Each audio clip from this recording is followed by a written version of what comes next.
আবাদী সংগঠনের যুগ্ম সম্পাদক খালেদ চৌধুরীকে মঞ্চে আসার জন্য অনুরোধ করছি। বিসমিল্লাহির রহমানির রহিম।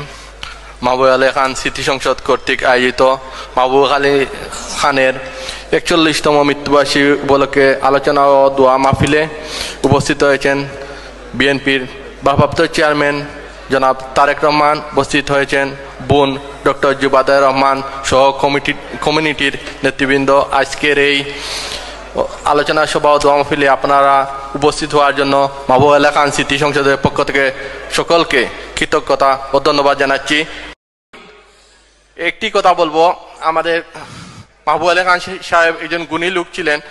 এর স্মৃতি রক্ষার্থে আমাদের মাননীয় চেয়ারপারসন জনাব তারেক রহমান সাহেবকে একটি অনুরোধ করবো, আমরা ইলেকশনের মাধ্যমে ক্ষমতায় আসি, যদি স্মৃতির জন্য ভালো একটি সিলেটে হসপিটাল নেই, মাহবুব আলী খান সাহেবের নামে একটি ভালো হসপিটাল, এবং দক্ষিণ সুরমায় আপনি দেখেছি বা একটি বক্তৃতা রেখেছেন একটি প্রত্যেক এলাকায় একটি মাঠ করার জন্য।